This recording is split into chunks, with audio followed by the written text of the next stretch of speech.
you're watching 6 Stories at 6. I'm Shivangi Shukla getting you the latest. Let's see what is for you in this show. CBI will challenge the Delhi High Court's suspension of Sengar's life sentence in the 2017 Unnao rape case.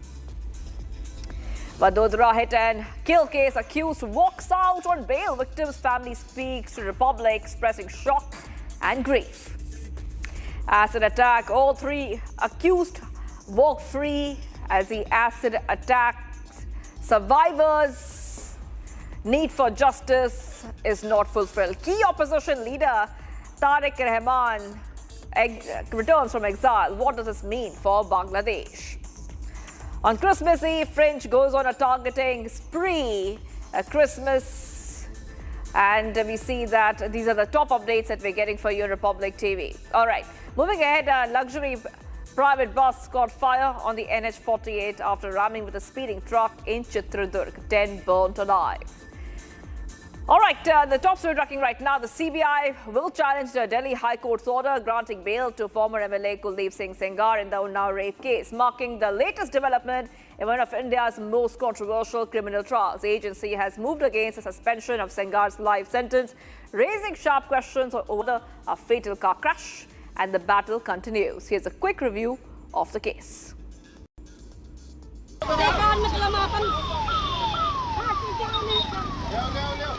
It's a big impact of Republic's campaign for justice.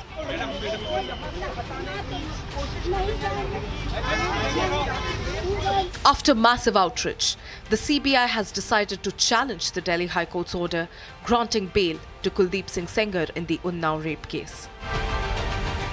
So at end of the day, what happened? They were released, and because there was some kind of weakness in the charge sheet filed by CBI or in the documents or in the circumstantial evidence and all those things, which definitely was a benefit of doubt when this judgment was pronounced. However, maybe for formality or for the sake or maybe because of the outrage, they think that this is like getting serious, and then now they want to rectify their act. Whichever way, if they do a good job, I think it's good. The agency will file a special leave petition before the Supreme Court, opposing the suspension of Sengar's life sentence. Supporting the victim, we are with her. Republic is running this campaign, the petition. We are calling our viewers to file to support the victim so that Kuldeep Sengar should not be released at all in any situation. Although the victim says that she has full faith in the Supreme Court, it is to be seen what happens next in the upcoming days. The victim's family has also opposed the bail, citing persistent threats and traumatic history linked to the case. मेरा तो यही कहना है, क्योंकि मैं 23 तारीख को date लगी थी, जजमेंट का ऑर्डर आना था और मैं गई थी हाई कोर्ट 46 कोर्ट नंबर में ये जजमेंट होना था और मैं इस जजमेंट से बहुत दुख महसूस कर रही हूँ। मुझे बहुत आहत है। मुझे लगा कि मैं यहीं पे अपना सुसाइड कर लूँ और मर जाऊँ। तो मैंने सोचा मेरे 2 बच्चे हैं, मेरी विकलांग सास है, हस्बैंड है, परिवार है, भाई है, बहन है, ये सब हैं। इसको सोचते हुए हमने सोचा कि जिंदा रह के ही लड़ेंगे, संघर्ष करके ही इंसाफ मिलता है और मरने से तो इंसाफ नहीं मिलेगा। मर जाएंगे उसके बाद में तो कुछ नहीं होगा। मर जाएंगे, जांच होगी, कुछ होगा, होता रहेगा, लेकिन इंसाफ नहीं मिलेगा। The case dates back to 2017. When the minor victim was allegedly kidnapped and raped by Sengar and his associates. A long fight for justice. The rape convict given a free run, whereas the survivor and her family continue their battle.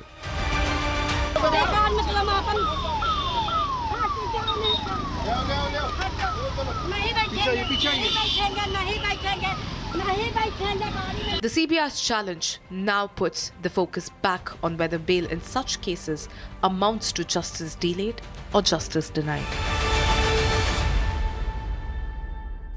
But viewers, the Gujarat High Court has granted conditional bail to Rakshit Chaurasia, the law student accused in the Vadodara car crash that killed a woman and injured 7 others on Holy Night earlier this year. The crash, allegedly caused by rash and intoxicated driving, had triggered nationwide outrage.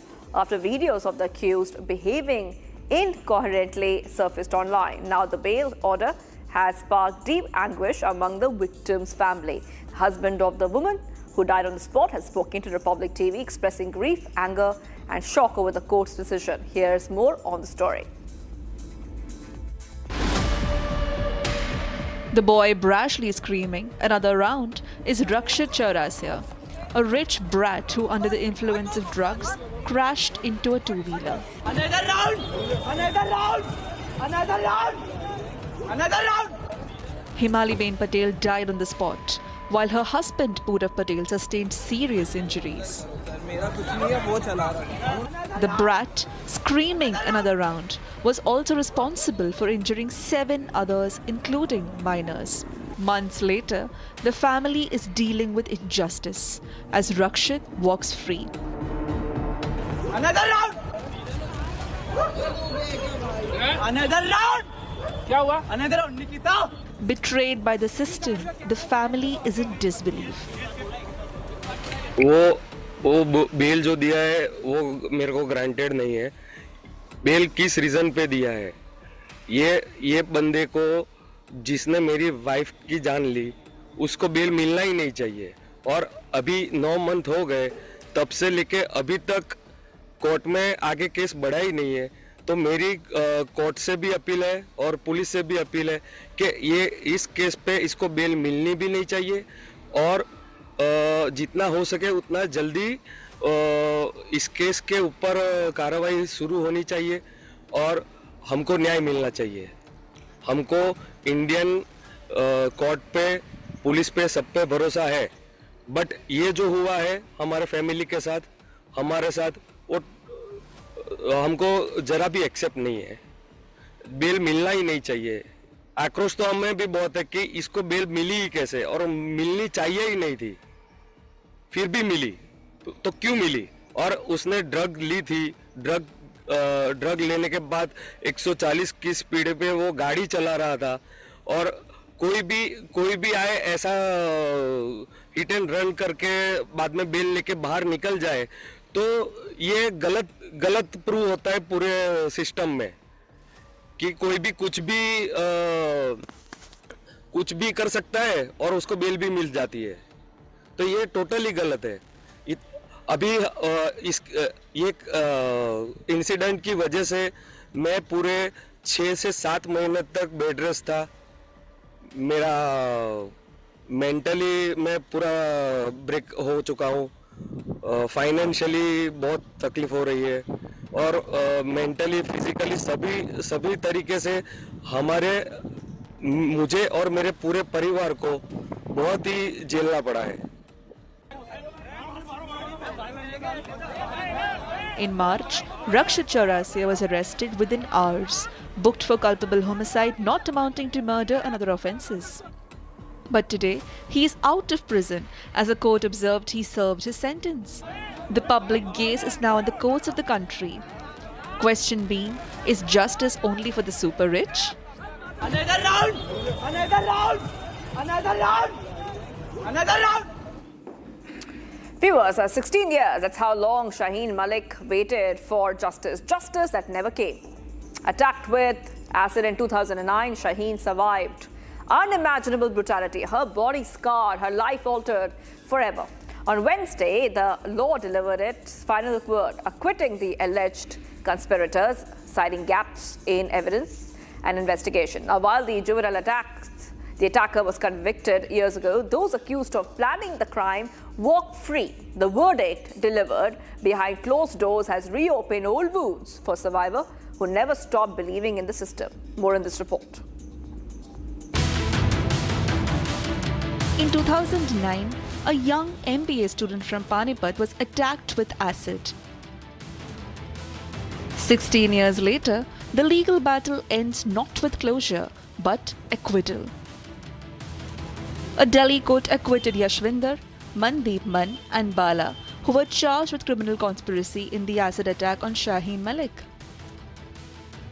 ऐसा नहीं है कि सिर्फ shorty investigation है, deliberately evidence को मिटाया गया है. इसमें 4 एक्यूज थे टोटल. जिसमें कि जो एग्जीक्यूटर था वो जुवेनाइल प्रूव हुआ था और उसका केस जेजेबी में चला था। तो वो जज भी थे कि जिन्होंने विद इन अ ईयर उसको कन्विक्ट कर दिया था, बिना किसी इंटरफेरेंस के उसको कन्विक्ट किया। और वो जो जुवेनाइल था उसका कज़न एडल्ट एक्यूज में से एक है। तो पहली बात तो कि जब 4 लोगों की चेन है उसमें से जो लास्ट चेन है वो ऑलरेडी कन्विक्ट हो चुकी है, उसे मैंने कोर्ट में आइडेंटिफाई किया है। उसके बाद इन 3 लोगों को कैसे छोड़ दिया गया? मैं अपने 20s में थी जब मैंने ये लड़ाई शुरू की थी, जब एसिड अटैक हुआ था। आज मैं अपने अर्ली 40s में आ चुकी हूँ।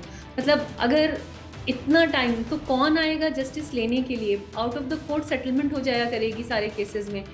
मुझे भी पैसा ऑफ़र किया गया था, करोड़ों रुपीज़ उन्होंने मुझे ऑफ़र किए थे, लेकिन मुझे लगता था कि मुझे पैसा नहीं चाहिए, मुझे सरकारी नौकरी नहीं चाहिए, मुझे कॉम्पनसेशन भी नहीं चाहिए, मुझे सिर्फ जस्टिस चाहिए। जिन लोगों ने मेरे साथ ऐसा किया वो खुले ना घूमें, लेकिन ऐसा हो नहीं पाया। ये जस्टिस देने में मैं कहती हूँ जुडिशरी फेल हो गई। The court said that the prosecution failed to prove its case, citing insufficient evidence, a faulty and incomplete investigation, and crucially, the absence of the victim's testimony on record. The juvenile, who carried out the acid attack, was convicted in 2015 under IPC Section 326 and 308, but the alleged conspirators walked free. So the manipulation of evidence started very early on. As Shaheen rightly said, that the glass with which the acid was thrown, the clothes, the vaccine bag which was carrying the glass, they were all collected, but yet they were not deposited in the Malkhana. So that shows, it gives us a very clear definition of how the investigation was taken. It also tells us very clearly that there was a deliberate attempt to save these accused, to not bring into the light what the real evidences were.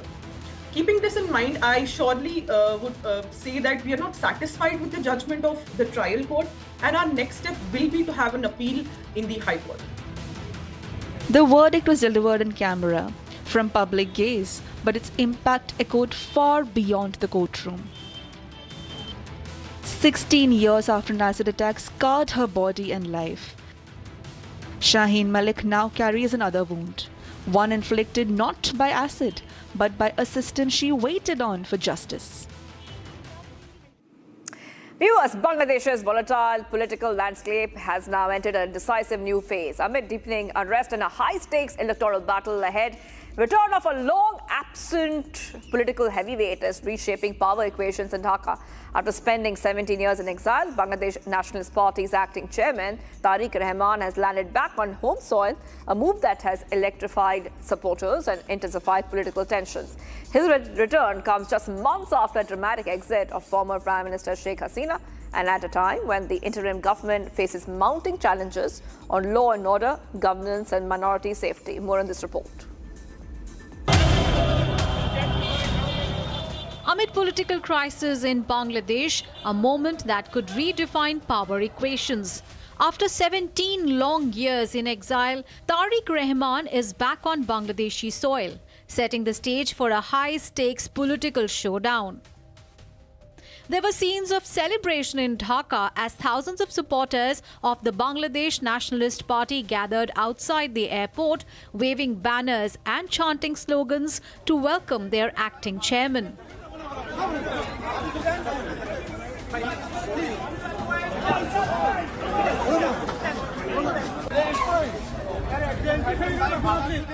Rahman, son of former Prime Minister Khaleda Zia, arrived from London with his family, ending a self-imposed exile that began in 2008 amid multiple criminal cases that have been cleared since after last year's political upheaval.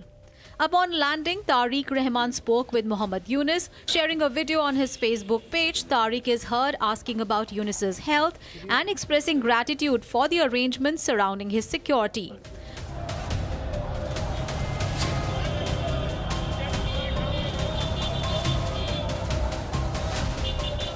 Meanwhile, the BNP has planned a massive show of strength, with the party claiming up to 5 million supporters will join rallies across Dhaka, projecting Rahman as its prime ministerial face ahead of the 12th of February parliamentary elections.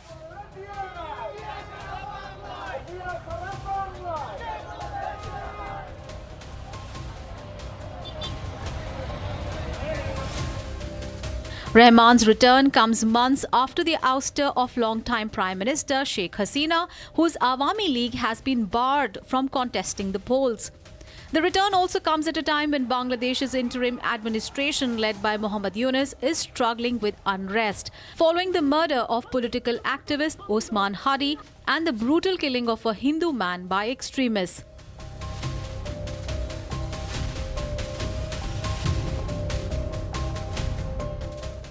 With the BNP widely expected to emerge as the single largest party, Rahman's homecoming is being viewed as a decisive step towards reclaiming power, at a time when governance, law and order, and minority safety are under scrutiny.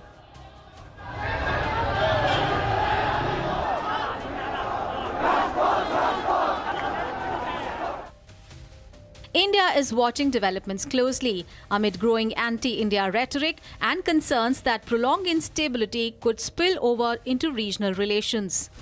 It's a very dangerous game that is going on presently in Bangladesh politics. All the parties should have been given opportunity to participate, but Awami League is not being allowed to participate. So how can it be a really representative election? That's my first comment. Secondly, absentee political leaders who have not been in the country for so long, they do not know what the pulse beat of the people is, how people feel and think about the situation.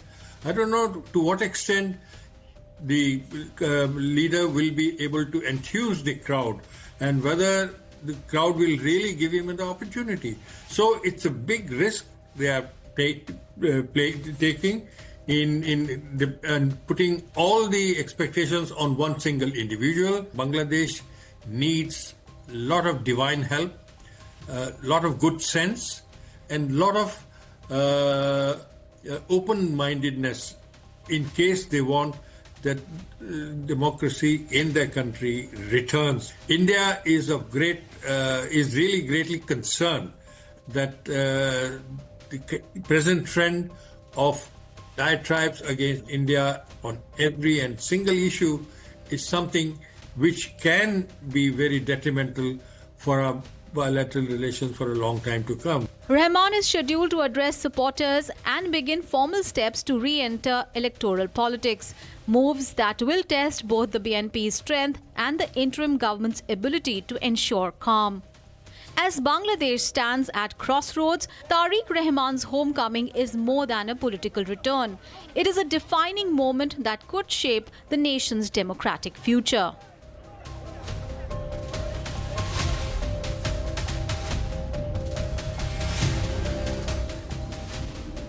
Viewers, now what you will see on your screens is not a protest. This is vandalism. Across 3 states, Chhattisgarh, Assam and UP, Christmas celebrations come under attack. In Raipur, viewers, miscreants are vandalizing Magneto Mall, destroying festive decorations worth lakhs. In Assam, Christmas preparations at St. Mary's School were ransacked, set on fire. And in Bareilly, protests erupted outside a church days before Christmas. 3 states, one pattern, fringe elements targeting symbols of celebration and places of worship. This is not faith, this is fear-mongering. More in this report. This is not a riot zone. This is Magneto Mall, Raipur, decked for Christmas, now reduced to debris. Under the cover of a Chhattisgarh Bandh, protesters stormed inside the mall, not to protest policy but to destroy symbols of celebration. Christmas trees uprooted, Santa Claus smashed, festive decor worth rupees 5 lakh destroyed. Mall management says the loss is financial, but the damage is far deeper. And this is Assam's St. Mary's School, a place meant for learning, not intimidation. At St. Mary's School in Nalbari, Christmas preparations were ransacked and set on fire. Members of fringe outfits allegedly stormed the campus, raising religious slogans demanding the removal of statue of Jesus. When school refused, the response was vandalism. Meanwhile, in Uttar Pradesh's Bareilly, similar incident of hatred has come to light. These people reciting religious chants are not sitting in front of a temple but outside a church. Reason to protest not out of faith but out of hatred. A deliberate show of strength at a place of worship during a sacred season. This is not cultural assertion. This is calculated vandalism carried out by fringe groups who thrive on provocation. View of the tragic blaze on the highways once again raises troubling questions about passenger safety in the state. At least 10 people lost their lives after a private sleeper bus caught fire following a head-on collision with a lorry on National Highway 48 in Karnataka's Chitradurg district. The bus, carrying around 30 passengers, was travelling to Gokarna through Shivamogga when the accident occurred. Within moments of the collision, the bus was gutted in flames, leaving many passengers trapped with little chance to escape. More in this next report. A blaze that engulfed many. An accident that claimed 10 lives and raised serious questions on road safety in the state. And now, in yet another accident of bus fire in Karnataka, a private sleeper bus carrying around 30 passengers caught fire after being hit head-on by a lorry. The private sleeper bus was carrying passengers travelling to Gokarna via Shivamogga when it was hit head-on on the National Highway 48. After the collision, the bus was immediately gutted in fire, flames that engulfed many passengers. But this is not an isolated incident. In October 2025, a deadly bus fire claimed 20 lives. November 2025, Nalgonda, a narrow escape for 29 passengers as sleeper bus caught fire. And this Wednesday again, a bus catches fire in Chitradurga, leaving 20 dead. While condolences pour in and the government announces ex gratia for these families of deceased, the accident in Kurnool puts to fore one major question. Is passenger safety not a priority? Is an ex gratia amount enough compensation for loss of lives? Viewers, all we have on 6 stories at 6, but do not go anywhere. We'll be right back. We'll go live in breaking next.